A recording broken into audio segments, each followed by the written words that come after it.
मंत्रियों के बयान आने शुरू हो गए हैं। गिरिराज सिंह को फिर से मंत्री बनाए जा रहे हैं। मंत्री के तौर पर वो हैट्रिक लगाने जा रहे हैं। 14 बिहार के नवादा से जीते, 2019 बेगूसराय से, 2024 फिर बेगूसराय से वो जीत कर आए हैं। बड़े भूमिहार चेहरा बिहार के माने जाते हैं। और नरेंद्र मोदी जब गुजरात के मुख्यमंत्री थे तब से उनके फेवर में लगातार उनकी ओर से बातें कही जाती रही, जिसका फायदा भी बार बार हर चुनाव में उनको मिला है। अब कौन सा मंत्रिमंडल में बड़ा पद उनको मिलेगा देखना महत्वपूर्ण रहेगा। लेकिन प्रधानमंत्री से मुलाकात के बाद जितेंद्र बहादुर सिंह, हमारे सहयोगी ने उनसे खास बातचीत की है, सुनिए।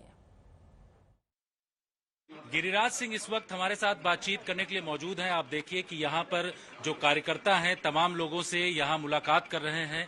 एक बार फिर आपको मोदी सरकार में मौका मिला है मंत्री बनने का, क्या कहेंगे सर? मैं माननीय प्रधानमंत्री जी को धन्यवाद दूंगा कि उन्होंने हम पर भरोसा किया। सर, इस बार मोदी 3.0 में किस तरीके का एजेंडा होगा, क्योंकि प्रधानमंत्री ने कहा कि मंत्रियों को 100 दिनों के काम के लिए तैयार रहना चाहिए और विकसित भारत को लेकर के उन्होंने कहा कि लगातार मंत्री जो है इस ओर काम करने के लिए रेडी रहे। देखिए, प्रधानमंत्री कोई नए नहीं बने, कंटिन्यूएशन में बने। लक्ष्य विकसित भारत बनाना, सब मिलके 365 दिन काम करना।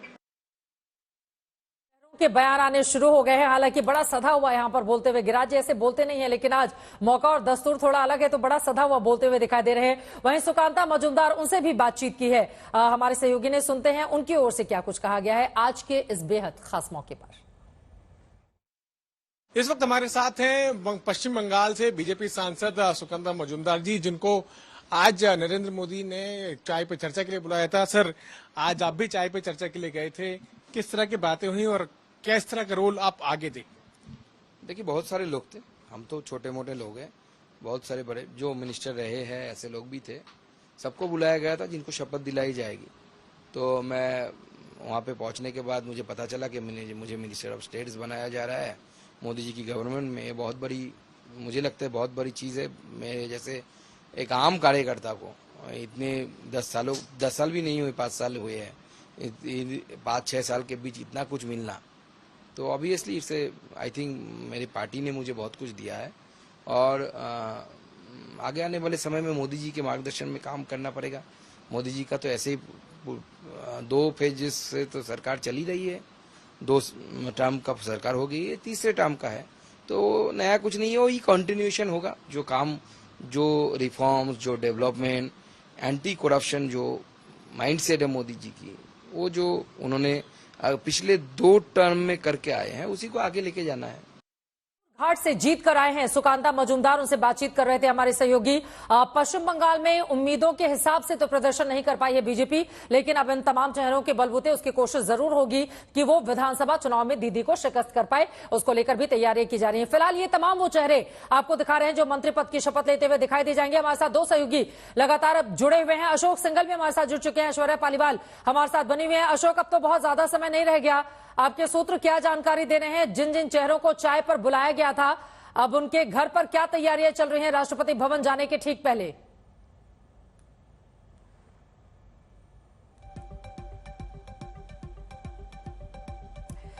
वो जानकारी लगातार ले रहे हैं। उनके फोन पर एक के बाद एक घंटियां घनघना रही हैं। जैसे ही उनके पास जानकारी होगी चलेंगे। ऐश्वर्या, यही सवाल आपसे, अब जरा बताइए, हमारे दर्शकों को लगातार आप कवरेज करती हैं, तमाम पॉलिटिकल पार्टीज के बड़े बड़े दिग्गजों का इंटरव्यू भी आपने किया है। इस समय क्या चल रहा होगा अब जब कम समय रह गया है और सभी को राष्ट्रपति भवन रुख करना है?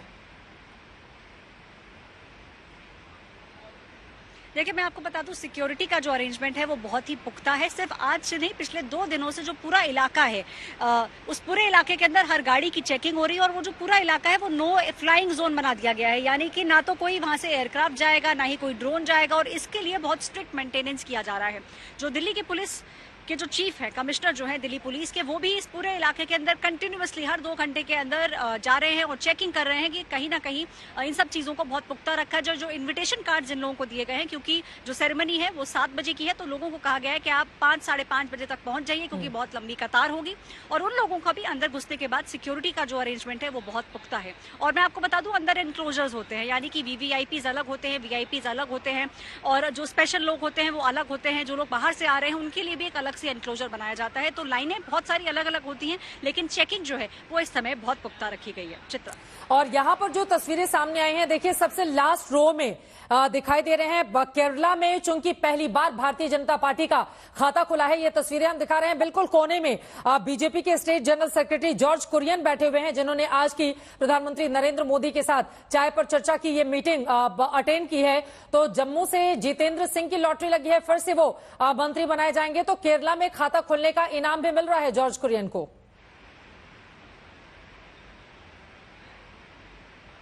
देखिए बिल्कुल, और इनाम क्यों ना मिले, क्योंकि केरला के अंदर उम्मीद ये कि जो भारतीय जनता पार्टी को लग रहा था कि शायद एक भी सीट ना निकल पाए, लेकिन ऐसा नहीं हुआ। उनको लग रहा था कि हो सकता है कि साउथ के अंदर थोड़ा सा प्रदर्शन बेटर हो। तो जो जीत के आया है, और कई सालों बाद, लगभग 30 साल बाद भारतीय जनता पार्टी एक सीट जीती है, तो कहीं ना कहीं उसकी जो शाबाशी है वो इसी तरीके में दी गई है। और अगर इसी तरह से बात करें तो पंजाब में भी जो हमें देखने को मिला, जो हार गए थे उनको भी बुलाया गया है, क्योंकि कोशिश भारतीय जनता पार्टी की यही है कि ये चुनाव तो हो गया, लेकिन प्रधानमंत्री की नजर अगले चुनाव के ऊपर है। कहीं ना कहीं कोशिश ये की गई है कि जिन स्टेट्स के अंदर अब चुनाव आने वाले हैं, वहां से लोगों को न्योता दिया गया है, उन लोगों को सेंटर के करीब रखा गया है, और अगले आने वाले समय के अंदर भारतीय जनता पार्टी किस तरीके से बाकी स्टेट्स के अंदर अपना जो परचम है वो लहराएगी। इसी वजह से देखने को मिलता है कि भले ही एक ही सीट जीती हो, लेकिन उन लोगों को भी इस कैबिनेट में चित्रा रिप्रेजेंटेशन दिया गया। और यहाँ पर मैं देख रही हूँ लगातार हमारे संवाददाता जो जानकारी भी हम तक पहुंचा रहे हैं, ऐश्वर्या भी आपको बता रही है, बड़ा जबरदस्त है। 5,000 करोड़ के जो मालिक हैं, जो सबसे अमीर सांसद हैं, टीडीपी के चंद्रशेखर पेम्मास्वामी, जब वो प्रधानमंत्री नरेंद्र मोदी से मुलाकात करके बाहर निकले तो उनसे सभी पत्रकारों ने सवाल पूछा कि बताइए पीएम से क्या आपकी बातचीत हुई। तो उन्होंने कहा कि अगले 100 दिनों का क्या एजेंडा रहना है, उसके बारे में प्रधानमंत्री नरेंद्र मोदी ने एक रोड मैप हमारे सामने दिया है। तो चाहे कोई 5,000 करोड़ का खूब पैसे वाला हो, चाहे कोई 10,000, 15,000 या लाखों के साथ यहां पर चुनकर आया हो, पैसों के मामले में मैं बता रही हूं कि जिनके पास बहुत साधारण परिवार से जो ताल्लुक रखते हो, लेकिन उसके बावजूद चुनकर वो लोकसभा पहुंचे हुए हैं। ऐश्वर्या, यही हमारे देश की खूबसूरती है कि सभी जब संसद भवन के भीतर बैठते हैं तो बराबरी पर होते हैं। किसको कौन सा मंत्रालय मिलेगा ये पैसों के आधार पर तय नहीं होगा, बल्कि किसमें क्या काबिलियत है ये इसके आधार पर तय किया जाएगा। ऐश्वर्या, बिल्कुल चित्रा, और ये क्यों इस बात पे ना तय किया जाए कि आपकी जो काबिलियत है, आप क्या कर सकते हैं, आप क्या करना चाहते हैं, और देश के लिए आप क्या सोचते हैं। प्रधानमंत्री नरेंद्र मोदी बार बार एक ही बात बोलते हैं कि उनके जीवन का हर क्षण जो है वो भारत के लिए है। तो कहीं ना कहीं इन चीजों को ध्यान में रखा गया है, और आपने देखा होगा जिस तरह से सीटिंग अरेंजमेंट भी किया गया है। ये जो बैलेंसिंग एक्ट है, इसमें जो सबसे पुराने लोग हैं, जो भारतीय जनता पार्टी से जुड़े हुए हैं, उन सभी लोगों को कैबिनेट में जगह दी गई है। तो नया और पुराना जो है उसको एक साथ चलकर मिलाकर चलाने की जरूरत है। और जो 100 दिन का एजेंडा है वो प्रधानमंत्री नरेंद्र मोदी ने आज पहली मीटिंग में ही स्पष्ट कर दिया है कि आप लोगों को डे 1 से ही चालू हो जाना है और रफ्तार पकड़नी है, क्योंकि कहीं ना कहीं उनको लगता है कि कुछ कमियां तो रही गई थी, तभी जो नंबर आया वो आया है। तो उन कमियों को पूरा करना है, उन खामियों को अब दूर करना है। चित्रा, ये अपने आप में महत्वपूर्ण है। और देखिए यहाँ पर अलग अलग राज्यों के हिसाब से अगर अपने दर्शकों को हम जानकारी दे दें, उसके बाद मनोहर लाल ने क्या कुछ कहा है वो बताएंगे। लेकिन सबसे पहले गुजरात से प्रधानमंत्री नरेंद्र मोदी के गढ़ क्षेत्र से ही शुरू कर लेते हैं। गुजरात से अमित शाह, एस जयशंकर, मनसुख मंडाविया, सीआर पाटिल, निम्मोबेन बामड़िया और जेपी नड्डा चूंकि वहां से राज्यसभा के सांसद हैं, इनको मंत्री बनाया जा रहा है। ओडिशा से अश्विनी वैष्णव, धर्मेंद्र प्रधान और जुआल ओराम को मंत्री बनाया जा रहा है। कर्नाटका की बात करें, निर्मला सीतारमन, एचडीके प्रहलाद जोशी और शोभा करंदलाजे, वी सोमन्ना को मंत्री बनाया जा रहा है। महाराष्ट्र अपने आप में अहम है।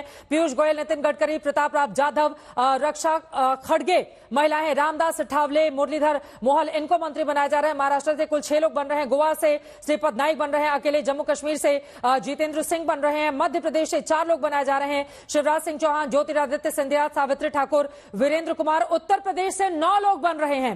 बार बार ये सवाल पूछा जा रहा था कि उत्तर प्रदेश से कौन कौन है भैया, कितने मिलेगी हिस्सेदारी, क्योंकि 80 में से सिर्फ 36 लोग ही एनडीए से जीत कर आए हैं। तो यूपी में आप देखिए हरदीप सिंह पुरी जो कि राज्यसभा से आते हैं, राजनाथ सिंह लखनऊ से जीते हैं, जयंत चौधरी आरएलडी के मुखिया, जितिन प्रसाद यहां पर, पंकज चौधरी, बीएल वर्मा, अनुप्रिया पटेल, कमलेश पासवान, एसपी सिंह बघेल साहब जो आगरा से जीत कर आए हैं।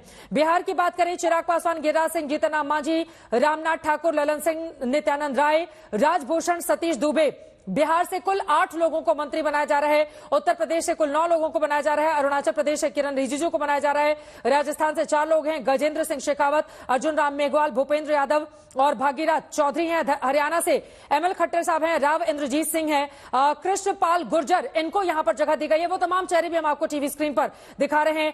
केरला से बड़ी जानकारी दे दें, सुरेश गोपी और जॉर्ज कुरियन, केरला से ये 2 चेहरे हैं जिनको आज इस मंत्रिमंडल में शामिल किया जाना है, जो शाम को पद और गोपनीयता की शपथ लेंगे। केरला में कमल खिला है, पहली बार भारतीय जनता पार्टी एक सीट पर जीतकर अब लोकसभा पहुंच रही है। तेलंगाना में जी किशन रेड्डी और बंदी संजय, इन 2 लोगों को तेलंगाना से जगह दी जा रही है।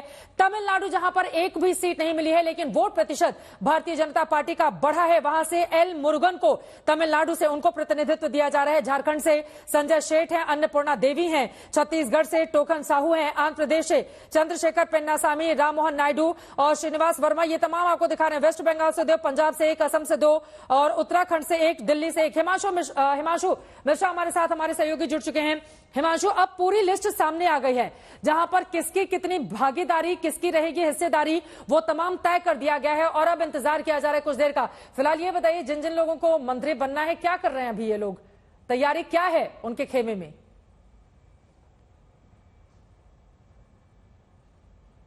और सबके समर्थक जो हैं उनके क्षेत्रों से या जो दिल्ली और दिल्ली के आसपास रहते हैं वो सब उनके घरों पे पहुंच गए हैं। अभी मेरे 2 कुलीग जो है वो गए थे 2 मंत्रियों के यहाँ, भारी भीड़ थी। ऐसा अंदाजा किसी को नहीं था कि उनको कैबिनेट में जगह मिल सकती है। कुछ मंत्रियों के सहयोगियों से मेरी बात हुई, वो तो बहुत खुश थे। उनका ये कहना था कि उनको भी उम्मीद नहीं थी कि उनके जो सांसद साहब हैं उनको जो है वो मंत्री बनाया जा सकता है। तो तमाम इस तरीके के चीजें जो है चल रही है। हर जो लोग प्रधानमंत्री नरेंद्र मोदी के यहाँ चाय पे चर्चा पे गए थे, उन सबके यहाँ जो है मिठाई खिलाई जा रही है। आपकी आवाज नहीं आ रही है, मिठाई खिलाई जा रही है। वहां पर समर्थक लगातार पहुंच रहे हैं। यकीनन उनकी मेहनत का ही ये करिश्मा रहा कि अलग अलग क्षेत्रों से ये तमाम लोग जीत कर पहुंचे और ऐसे में अपने कार्यकर्ताओं को तवज्जो देते हुए सभी का मुंह मीठा करा रहे हैं। वो तमाम चेहरे जिनको मंत्री बनाया जा रहा है, सभी की उम्मीदें भी होती हैं। अगर मनोहर लाल हरियाणा से जीत कर आए हैं, 3 लोगों को मंत्री पद दिया जा रहा है, उनमें से एक है मनोहर लाल खुद, पूर्व मुख्यमंत्री। उनसे बातचीत की हमारे संवाददाता ने, सुनिए। मित्रों, प्रधानमंत्री कार्यालय से चाय का निमंत्रण मिला था और स्वाभाविक है कि इस प्रकार की परंपरा प्रधानमंत्री जी हमेशा करते हैं कि अपने काउंसिल ऑफ मिनिस्टर्स के गठन से पहले वो चाय पर बुलाते हैं, उन्हीं को बुलाते हैं जिनको अपने काउंसिल ऑफ मिनिस्टर्स में इंडक्ट करना होता है। सामान्य सूचनाएं थी, कोई बड़ा विषय नहीं था, चाय पी है और सायकाल समय पर सब लोग पहुंचे। इतनी एक सूचना है, कुछ फॉर्मेलिटीज पूरी करनी होती है, वो फॉर्मेलिटीज पूरी की हैं।